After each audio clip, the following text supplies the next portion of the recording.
overseeing the Honors College. Dr. Davis served as Chancellor of the University of Arkansas at Pine Bluff from November 5th, 1991 to May 25th, 2012.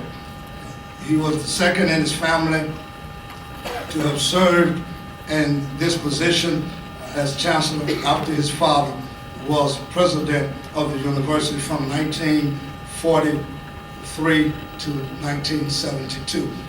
Again, what he has done for us, how he has stood for us, how the advances that he has made is unsurpassed. I want to now, I think he needs no introduction.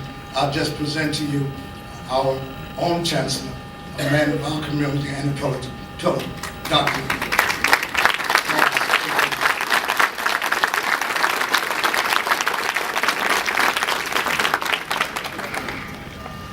Good afternoon. Thank you very much for a very kind introduction, Reverend Smith, and to our Mistress of Ceremonies, to all the clergy that are assembled here, to the head table dignitaries, and to my chief and his family. He's been a friend of mine for a very long time. We didn't fish together, we didn't hunt together, but we did some traveling together. And we had some good times. And he and Jose laughed at my jokes. And Chief, I was trying to think of one I could tell tonight, but I couldn't tell it in this audience. We're gonna have to let that go. But when he asked me if I would participate on this occasion, I was very happy to accept. In fact, I feel honored that he would ask me. But you know, when you're asked to do something like this, it's very difficult to find the right words to say exactly what you need to say, or even what the subject should be. To pay homage to a man who has served us for so many years. I really have to put that in context a little bit. 3 decades, 30 years.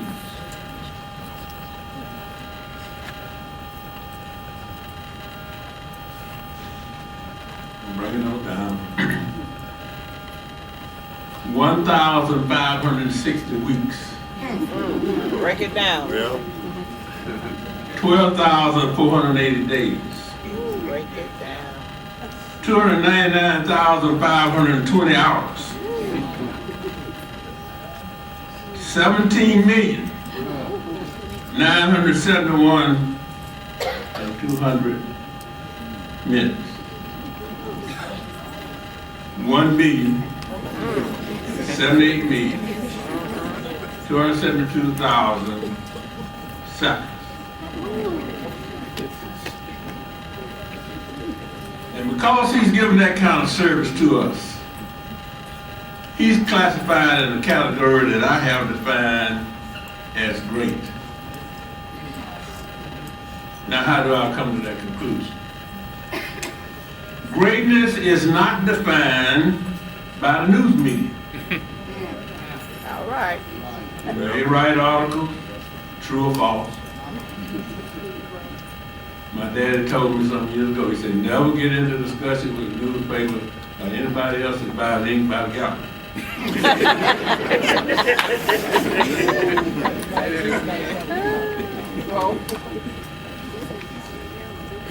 Then also, it's not defined greatness by what we own. It's not defined by how many houses you have, or what kind of car you drive. It's not defined by that. That's not great. It's not defined by how much money you have. You can think of some despicable people that have a lot of money. Doesn't make them great. It's not defined by how many children you have, father or mother. They say Genghis Khan is the father of over one out of every 6 agents in the world today. You know who Genghis Khan was? Neither is it defined by titles. You know, titles that people give you. That'll make you great. One day you're a chancellor, the next day you ain't nobody.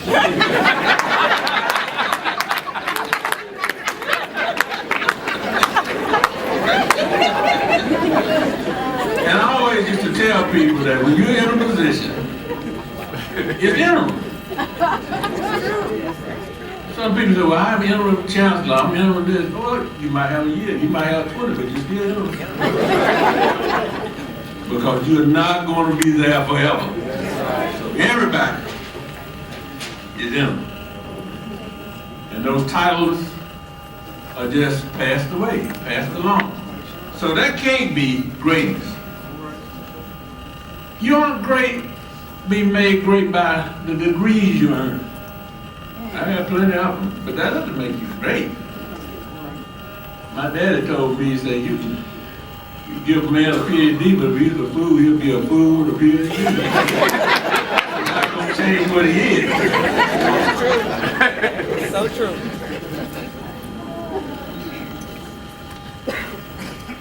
But greatness is defined by the service that you have rendered. And see, after all, people, you have to understand, that's the only reason you exist. Why would you be here other than to be here? To make a difference in the lives of the other people that are here.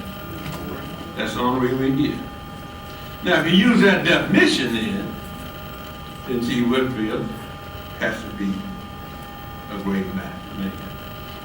Because of his service to others. And you're here giving testimony to it right now. Just think, police officer,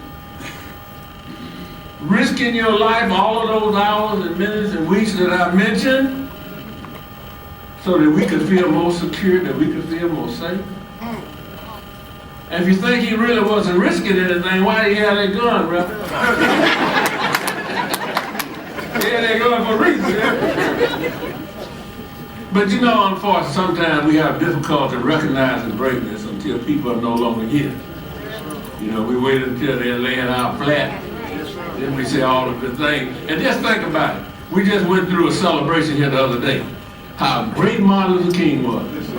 But see, you don't remember your history. When he got assassinated, there were a lot of people mad at him about the Vietnam War, about marching for the poor in Memphis. And when he spoke for our graduation in '58, my daddy paid the price for that, and so did the school. He became great in our eyesight after he had died, when they realized what the service was in his room. All right? And then, unfortunately, a lot of us, we forget what people have done for us. We forget, real quick, we forget. Some of the people that ought to be supported certain things, they don't. They're mad about something, but they've forgotten that they came with nothing and were blessed. Now, having honored this gentleman as an elder statesman, Reverend Hill, the elder statesman now, I want to put some thoughts in your mind. Because they said I'm supposed to give you words of encouragement. I'm going to give you words of encouragement and challenge at the same time. Now, the problem that we're having right now is we don't learn anything from history. People on my campus, I taught them history every day. We get tired of hearing that. He always talking about history. Because, you see, that helps you understand who you are and where you are, and maybe keep you from making the same mistakes. And history does repeat itself. And this came to me one day as I was reflecting. And this is just an aside, so but you can think about it when you get home. But you know, my dad served for 30 years, didn't he? And when my dad had an interim person replaced him, it was J.B. Johnson from Rising, Arkansas. Dad had a secretary named Liz Ruth Smith. And when Daddy left, they tore down the president's house and brought a new leader from the east. I served 20 plus years. The person that served in interim after me was Calvin Johnson from Rising, Arkansas. I had a person in my office named Liz Strickland. And they tore down the chancellor's house. I brought a man from the east.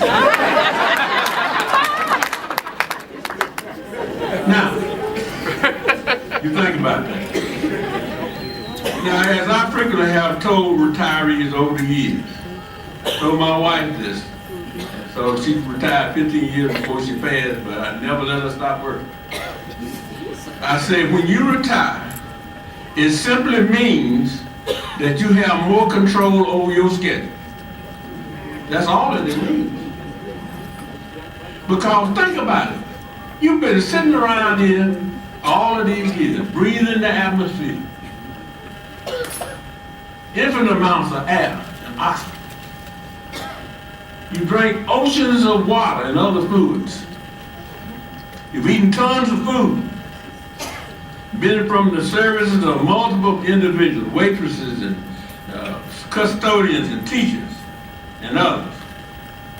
And then you've been blessed with a knowledge and skills that are unique to you. You're the only one like you. Nobody knows everything that you know. Now, consequently, you don't have the right to take those blessings and bury them. Now you help me out, Reverend Smith. I think it's Luke where he talks about the servants with the talent. And the master gave him those talents, and the one that buried it, well, lost everything, didn't he? You don't have a right to take what you've been blessed with now and say, well, I'm through. You can't be through. You just have to change gears. You understand what I'm telling you? All right. Because you owe the world a debt for all of the things that you have benefited from, all the blessings that you have had. Now, we have some challenges, people. And I sit and I look at the television and I read. I got a lot of time to do it now.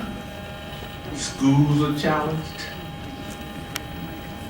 And Obama and others said it over and over again. From underfunded schools to overcrowded jails. That's a challenge. Quality of life in our city is diminished. When I was a boy, this time of year I went to Town Park almost every day, went swimming. Where can the kids go swimming now? You drive around the city and you see all these parks with weeds growing up. Where are the kids that need to be playing in there?